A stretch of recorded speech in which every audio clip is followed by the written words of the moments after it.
là toutes les 10 secondes, ils sont littéralement insupportables. Moi, en tant que musulman, ils m'insupportent. Alors j'imagine même pas pour nos concitoyens non musulmans. Vous voyez ce genre de jeunes, eux, ils font énormément de mal. Plus que Zemmour, plus que Pascal Praud, plus que Bardella, plus que tous les islamophobes réunis. Eux, ils sont une des causes principales de la montée de l'islamophobie et du racisme, qui n'est pas forcément toujours un racisme au sens premier du terme, qui, je le rappelle, est de penser qu'une race est supérieure à une autre, qu'il y a une hiérarchie entre les races. Non, je dirais plutôt qu'il s'agit d'une aversion légitime causée par un agacement profond, ce qui n'est pas pareil. Et cet agacement profond, lui, provient des incivilités répétées de gens qui ont la même origine. Alors bien évidemment, l'origine ne fait pas le délinquant. Je répète, l'origine ne fait pas le délinquant. Mais par contre, il est vrai que nous avons un grand nombre de petits délinquants qui ont la même origine géographique ou sociale. Alors je ne suis pas dans le cliché. Ce que je dis, c'est très facilement vérifiable sur le terrain, dans la réalité du quotidien. Demandez aux chauffeurs de bus, demandez aux agents de sécurité, ils vous diront. 95 à 99% des incivilités, c'est toujours les mêmes.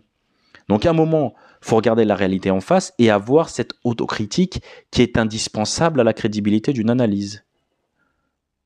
On ne peut pas être aimé et intégré avec des comportements aussi vils et détestables. Il y a des règles de civisme et de savoir-vivre en France qui doivent être respectées.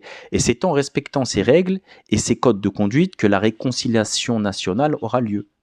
Comme on dit, pas de paix sans respect.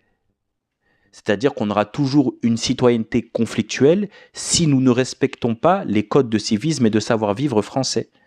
Et pour revenir à ce que je disais, donc, si on pouvait faire un espèce de partage entre les tâches, on peut dire que la machine médiatico-politique, elle, théorise et prêche l'islamophobie, et eux, les jeunes délinquants de banlieue, par leur comportement, ils la valident et l'activent dans le cœur des gens.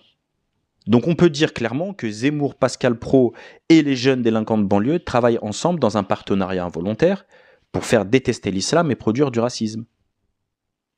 Ils font énormément de mal à la cohésion nationale, parce qu'ils portent préjudice à nos concitoyens non musulmans qui, agacés par leur comportement, développent une haine et un rejet.